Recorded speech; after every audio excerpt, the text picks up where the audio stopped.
welcome to the SUMURI podcast. This is Steve Whalen, your Chief Product Officer for SUMURI. What most people don't know is I wasn't always the Chief Product Officer, and actually being the owner of the company, or one of the owners of the company and founders, why am I not the president or CEO? So president job's already taken. That's by my wife, the other co-founder, it's Highland Whalen, which we'll talk with her later on. But then I was actually CEO for a little bit of time, but then I quit. So, and before I quit, I actually promoted someone else to CEO, and that would be Jason. So we're going to talk with Jason today because a lot of people don't know his background and wonder where he came from, and maybe don't know him from the forensic community. So he does have forensic background, so let's just dig into him today. So first thing, Jason, what is the proper pronunciation of your name? Perfect. It's called Jason. No, the other one. Oh, Roslewicz. Roslewicz. Yep. Great. Common spelling, right? Yeah, common spelling, exactly right. So, yeah, thanks, Steve. Good to be here, and thanks for the opportunities over the years. I'd love to kind of take you through my background. I'll start with the law enforcement portion of it. I was, for about 3.5 months in 1977, I was on the Arlington Forest Safety Patrol, and that ended badly. I was asked to turn in my little orange vest and the crossing guard thing, and so law enforcement was out for me after that. So from there, after graduating, I went into management of all things, and actually did retail management for quite a long time in big box retail stores. So nothing at all to do with forensics, really. And what happened there is I went from a major home improvement retailer to a book and coffee place that was it's a national chain. Borders was the name of it. And I was running the #1 bookstore in volume of sales in the United States in Christiana, Delaware. And it took me about, I think, 3 years to completely bankrupt that company and put it out of business. Amazon helped tremendously with that process. So from there, right, my wife was like, okay, look, retail's not for you. You need to find something that you're passionate about, right? You've done that for a long time. You're good at it, but you don't, and that's the truth. I really didn't have, I wasn't getting any kind of joy out of it, right? There's only so many decks that you can see and be happy for the person that built that deck with the lumber they bought for you or the books that they got. So I put in a web browser, what's something I can do for the next 10, 15 years so that I'm not bouncing around from job to job. And the two things that came up were either nursing or information security. So that was an easy one. Not good with puke. So I went for the information security. So put myself through a local college here in Delaware Technical Community College, some computer courses, found out that I liked it, and that's where I kind of got hooked up so with that's SUMURI. where we kind of worked. So at the time, we were kind of decentralized and working from different locations and such, but we had started Tolino, and then we actually needed builders, and I think that's where we found you, right? Yeah, so I think they put a call out to the local area. They'd gotten, I think, the first big order, or I should say we, now that I'm the CEO, had gotten our first big order, and we needed more people to build it, right? So the instructor at the school was like, hey, you should go over there. You can build computers. You've built a bunch of them, right? To which I said, I've built none of them. But whatever, I'll go over there if they're paying $75. Sounds like a fun weekend. So I built the first Tolino for $75 on a Saturday in a basement with, I think, 3 or 4 other guys. And came back the next day, and one of the guys had left. So there was like about 3 of us left, and built another one. And then at that point, everybody else, I think, had other employment or doing things. They were like, do you want us to come back next week? And I said, hey, next weekend. I said, next weekend, why don't I just do it now? I'm really enjoying this. I'll build all of them. This is better than sitting in class. So from there, I think I probably built 90% of the first 300 or so Tolinos that we built and shipped. So that went well. And from there, I think, Steve, why don't you take it from there? What was your thought process? Yeah, so obviously you've learned a lot from that since that time, right? A little bit. So my background in the Tolino was actually the original designs and concept and just the approach of designing the Tolino itself. But then it was turned over to others to manage and implement. So we actually moved to an actual location to have everybody under the same roof. So we moved into our first office space, which we're currently at, but we're about to move again. And then from there, I guess I noticed that you had a lot of experience in management.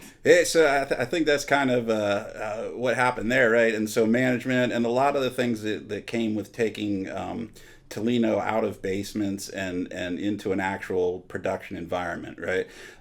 So lots of background with inventory management, lots of background with processes and implementation outside of the computer world that I was able to bring back in there. So my attempt to escape from managing things worked for a couple of years, and then it's kind of like The Godfather, right? Just when I thought I was out, they bring me back in. Yeah, well, don't feel bad because I originally went to school for physics and decided I didn't want to live in a lab the rest of my life, and I ended up in a lab for the rest of my life. There you go, exactly.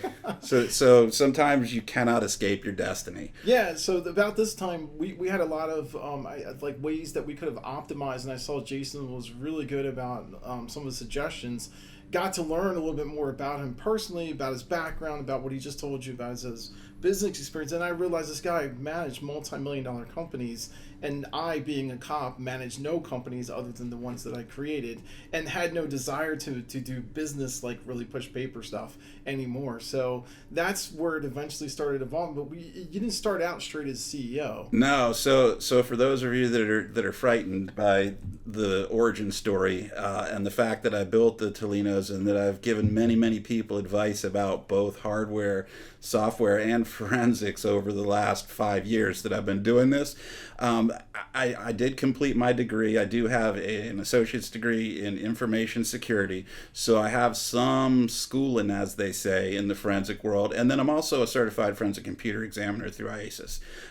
So I do a very limited amount of casework through SUMURI to keep things going, and that's kind of where I honed my skill at this. So one thing about me that people that end up working with me or know me know is that when I look at a question, I'm not satisfied with the answer until I understand everything completely. So that, I think, angers Steve from time to time, because when I have a question about a Mac stuff, I don't stop until I have the answer that I want. And to be honest, that's really the way I've treated everything that I've done in life, including business, which is if you don't accept the answer that's given, if it doesn't fit the parameters of what you're looking for, don't stop. Keep going until you have the right answer. So that's what I think I bring to SUMURI and also to the forensic world.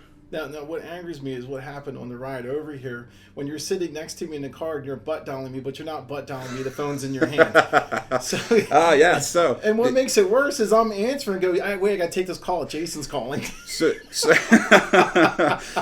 The best part, right, is that Steve's audio system is reading out the number that's dialing him, right. So, and I'll just throw it out there for those that want it, right.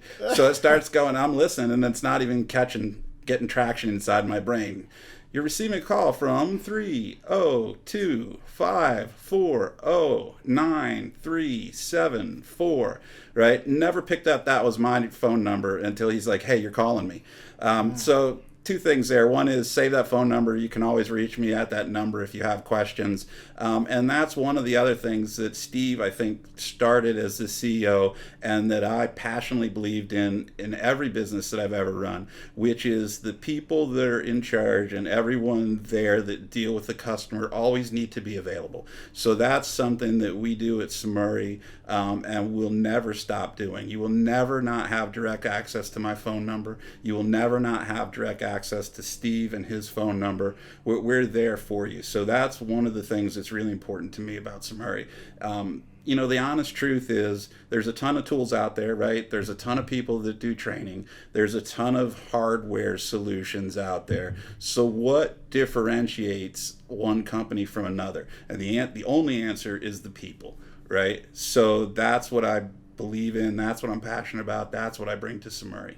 Yeah, and since you've been a part of Tolino and actually managing it, so that gets to the next step, right? You started managing Tolino. Yep. We've actually been able to get pretty optimized and have great. I mean, rarely, I mean, you can't be perfect in everything, but I mean, just kudos all around for what we do on the Toledo side and customer support. You want to talk about that? So sure, a couple things, right? So the thing that's most important on the Toledo side in terms of all those machines that are out there with such limited amounts of problems, and obviously power supplies and fans are going to fail in all systems.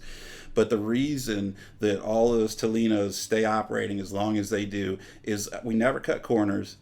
We always check our work before it goes out. So every one of those machines goes through a rigorous testing process, and there are at least 3 people that sign off on it before it leaves the building. And that's the important part, is the consistency. We never build anything different. It's always the same. The cabling is the same, right? Everything's the same down to how we place the logo. We should talk about this in the next podcast and stuff like that. But you were pretty heavy on implementing a lot of these procedures, coming into us, which kind of led to you getting promoted again. Yeah. So that's the thing, right? Business and life are the same, right? If something is not a habit, you don't do it. So if you don't brush your teeth every day, then it's not a habit and you don't have it. If you don't wear a seatbelt every day, it's not a habit. If you put a seatbelt on every day for 40 days, by the time you're done doing that, if I ask you 2 weeks later, did you buckle into your car today? Do you remember doing that? The answer will be no, because it will be a habit, or it'll be, muscle memory, whatever you want to call it, that's like that. I believe that business is the exact same way. If you do things consistently and you always do the right thing and you never deviate, then you will always move forward. And we've done that both in Toledo and now have gone on to do that in all the other parts of the thing. So mostly in the administration and management, all the things have become just consistent and work quickly, and we're moving that out into services, training, software. So more great things to come over the next couple of years, Steve. Yeah. So this kind of leads into where you kind of worked yourself in the position of CEO. Yep. Because so going back to, and this is going to sound really bad, but I think we were in a hotel in Atlanta. We were in a hotel room together. So it was all on the cool side, right? It was all business, right? So maybe some drinking involved, but it was all cool. No comment. Yeah. So I think it was about that time I realized that I had to make a change for myself. So at the time I was, again, my wife, who's co-founder of this company, which we'll talk about her later on, and she's president, and then I'm the CEO, because that's what you do when you start a company, right? There's 2 people. We just pick titles. Like, yeah, we both sound important. That's cool. But in reality, right, I suck as a CEO. I totally suck as a CEO. I mean, I did the best that I could, being a cop at the time, and coming from the cop world. But the thing is that I really don't know how to do businesses. Like, I listen to a lot of audiobooks, read books, watch and learn as much as I can. But I didn't have that experience like Jason had. With how many years did you do it before? All totaled, I think about going 15. Back to your BK days? Yeah, if we go all the way back to Burger King, I think we could probably take it up to about 18 years. And then another 2 or 3 years now that I've been doing different management things at SUMURI. So close to 20 years of management. Pretty much. Like, even going back to when you were a teenager, yep. Right? Yeah. So me not having any of that experience, right? And then the other thing that we were losing track of in the company, or what I was realizing, is that the stuff that I did to start the company, right? The whole purpose of SUMURI, I wanted to do something really good, help a lot of people and have fun doing it. I was losing the fun part, and then I realized, because I was doing too much of the business part.